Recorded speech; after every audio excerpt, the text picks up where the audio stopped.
नमस्कार, जय भीम, नमो बुद्धाय। साथियों, बहुजन नायकों में एक नाम पेरियार रामास्वामी नायकर का बहुत ही प्रचलित नाम है। और रामास्वामी नायकर का नाम आते ही जेहन में एक एक एक उन्माद, एक व्यवस्था के प्रति, एक सिस्टम, ऐसे सिस्टम के प्रति जो गैर बराबरी, असमानता के आधार पर बनी हुई ब्राह्मणवादी व्यवस्था थी, जिसमें मनुष्य को मनुष्य न समझकर पशु से भी गए गुजरी श्रेणी में रखा गया था। पेरियार रामास्वामी नायकर का जन्म ऐसे ही समाज में, ऐसे ही व्यवस्था में 17 सितंबर 1879 में इरोड, जो तमिलनाडु में है, तमिलनाडु में हुआ था। तो दक्षिण में एक जो गड़रिया जाति होती है उसको नायकर बोला जाता है। तो पेरियार रामास्वामी नायकर इसी नाम से जाने जाते थे। वे इसी समाज में पैदा हुए थे। उनके जीवन में छुआछूत, जो अस्पृश्यता है, इसका बालपन से उनके मन में गहरा असर पड़ा था। कैसे कि वो जब ऐसे बच्चों के साथ खेलने जाते थे तो उनके घर के परिवार के लोग ही उन्हें प्रताड़ित करते थे कि ये बच्चे अछूत हैं, ये छूने लायक नहीं, इनके बीच में मत खेला करो। तो उनको बड़ा विरोध झेलना पड़ता था ऐसे बच्चों के साथ खेलने में।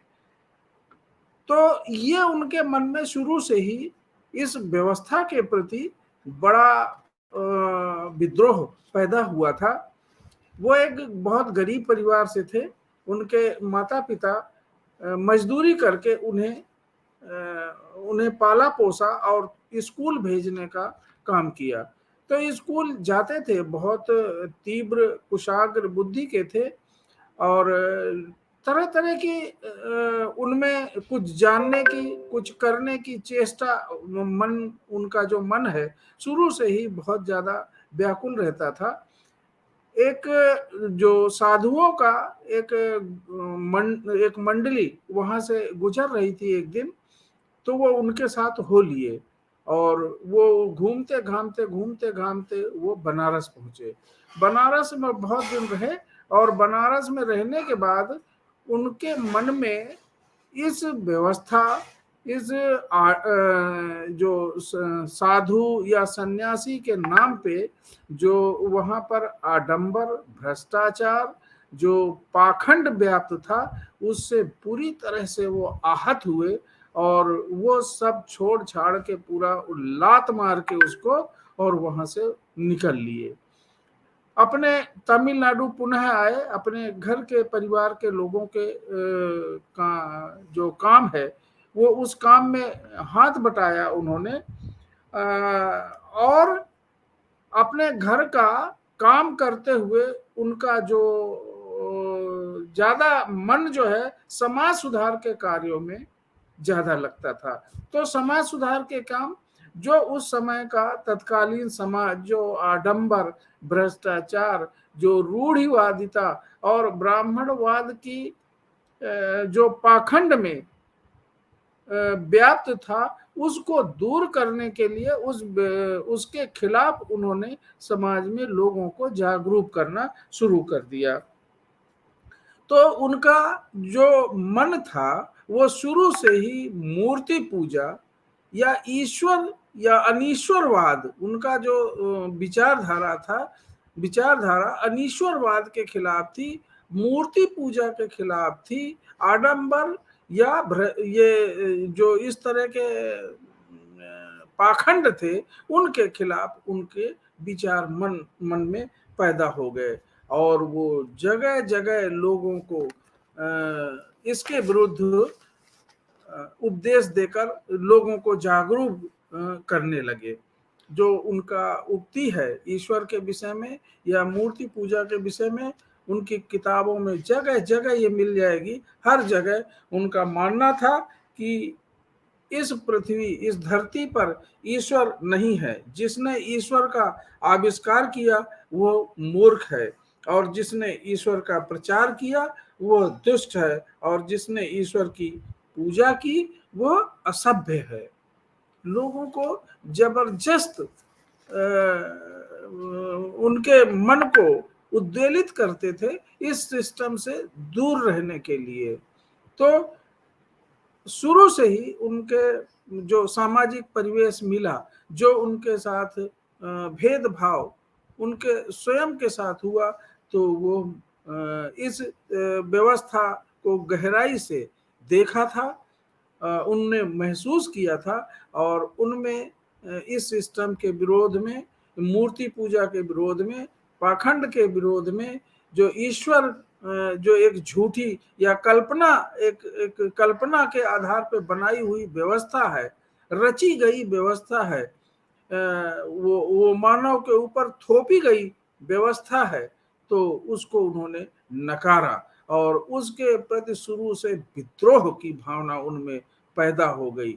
उनका एक वायकॉम जो आंदोलन है वो बहुत फेमस था, कि मंदिर की एक गली से लोगों को गुजरने के लिए मनाही थी, शूद्रों को, तो उन्होंने उसके विरुद्ध त्रावणकोर के राजा के यहाँ उन्होंने आंदोलन किया, और लोगों को वो वहां से गुजरने का अधिकार, वो मंदिर में बिल्कुल प्रवेश के विरुद्ध थे, लेकिन एक सार्वजनिक रास्ते पे चलने के लिए उन्होंने अधिकार दिलाया।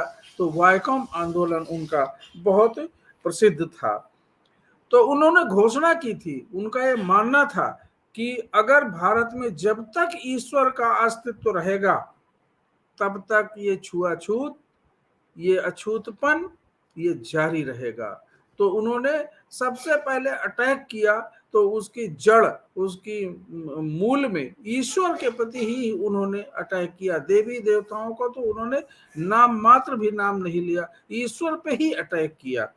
और उन्होंने बड़े कड़े शब्दों में कहा था कि जिस देश में अस्पृश्यता जैसी प्रथा चालू है, वो देश अग्नि, जल, प्रलय, भूकंप आदि से नष्ट क्यों नहीं हो जाता। इतना जबरदस्त उनके अंदर विद्रोह था इस सिस्टम के प्रति। यद्यपि वो एक पॉलिटिकल पार्टी भी ज्वाइन किया, 1910 से 1920 तक का एक कांग्रेस के कार्यकर्ता के रूप में उन्होंने भाग लिया। 1925 में ब्राह्मणवाद के वर्चस्व से दुखी होकर उन्होंने कांग्रेस पार्टी की सदस्यता से त्यागपत्र दे दिया। ये त्यागपत्र देने का उनका मुख्य कारण था कि उन्होंने जो गुरुकुल में शिक्षा दी जाती थी, तो आदिवासियों और सवर्णों के सहभोज का प्रस्ताव, एक साथ की सहभोज की को में शामिल किया जाए आदिवासी लोगों को भी, कांग्रेस ने इस प्रस्ताव को नहीं माना था, इसलिए उन्होंने सदस्यता से त्यागपत्र दे दिया। दलितों और पिछड़ों के लिए उन्होंने आरक्षण की मांग की थी, इसलिए कांग्रेस ने इनके प्रस्ताव को नहीं माना और उन्होंने उसे छोड़ दिया। उन्होंने जस्टिस पार्टी की स्थापना की थी 1938 में, उसके अध्यक्ष बने थे। बाद में इसी जस्टिस पार्टी को 1944 में उन्होंने द्रविड़ कड़गम के नाम से प्रसिद्ध किया। तो उनका जो आदिवासी जो समाज के लोग थे, इजवा कम्युनिटी, जिनके साथ विशेष रूप से दुर्व्यवहार, अछूतपन और उनको प्रताड़ित किया जाता था, उनके विरोध में उन्होंने आंदोलन चलाया। उनका मुख्य रूप से सरेआम लोगों को कहते थे, एक युवकों की जो हृष्ट पुष्ट और बलशाली युवक थे, उनकी एक उन्होंने टीम तैयार करी थी, और उस टीम में उनको जो ब्राह्मण की चोटिया और जनेऊ काट के लाता था उसको नारियल इनाम में देते थे। तो इस तरह से इस व्यवस्था के खिलाफ, इस सिस्टम के खिलाफ उन्होंने बहुत जबरदस्त विद्रोह करके और लोगों की एक टीम तैयार करी थी। देवदासी प्रथा का उन्होंने जितनी भी इस तरह की रूढ़िवादिता और प्रथाएं विद्यमान थी जो इस समाज के लिए घातक थी, उनका उन्होंने विरोध किया। महिलाओं के अधिकारों के लिए वो लगातार संघर्षरत थे। देवदासी प्रथा के खिलाफ उन्होंने कानून पास कराया। उनको लोग तमिलनाडु में थंथाई के नाम से जानते थे। थंथाई का मतलब पिता होता है। वो एक आदिवासी समाज में, शूद्र समाज में, अस्पृश्य समाज में एक पिता तुल्य के नाम से जाने जाते थे। पिता की तरह उनको लोग पूजते थे। उन्होंने एक पुस्तक लिखी थी सच्ची रामायण के नाम से, जिसमें देवी देवताओं, ईश्वर और राम कृष्ण उन इन सब के विषय में उन्होंने पोल उनकी खोली थी और उनके विरुद्ध लिखा था। और इसीलिए वो पुस्तक उस समय प्रतिबंधित हो गई। उन्होंने मुकदमा लड़ा और सुप्रीम कोर्ट द्वारा वो पुस्तक जो है उन्हें रिलीज करनी पड़ी। उनके तर्कों के आधार पे उनको मानना पड़ा। साथियों, पेरियार रामास्वामी नायकर ब्राह्मणवादी व्यवस्था, जो पाखंड, अंधविश्वास, धर्मांधता के आधार पर बनाई व्यवस्था, जिसमें मनुष्य को ऊंच नीच, छुआछूत, जाति और मतलब इस आधार पे उसको गिराया गया था, इसके विरुद्ध उनका आंदोलन था। वो मरते दम तक इसके खिलाफ आंदोलन करते रहे। यहाँ तक कि जब उनकी लास्ट अंतिम अवस्था में इतने ज्यादा चलने फिरने में असमर्थ थे, एक अस्पताल में भर्ती किया गया और वो अस्पताल में रह नहीं सके। एम्बुलेंस में लेटकर उनके ग्लूकोज की बोतल चढ़ रही थी, दवाइयां चढ़ रही थी और वो माइक लेकर एम्बुलेंस से प्रचार कर रहे थे इस व्यवस्था के खिलाफ। ऐसा जुझारू व्यक्तित्व, ऐसा उनके अंदर इस व्यवस्था के प्रति, गैर बराबरी की, शोषण वाली व्यवस्था के प्रति इनका इतना आक्रोश, ये केवल पेरियार के मन में ही हो सकता था। पेरियार इस सिस्टम को जड़ से उखाड़ फेंकने के लिए प्रतिबद्ध थे और जीवन पर्यंत उन्होंने इस ब्राह्मणवादी व्यवस्था, मनुवादी व्यवस्था के खिलाफ उन्होंने प्रचार किया, आंदोलन रत रहे। धन्यवाद। जय भीम। नमो बुद्धाय।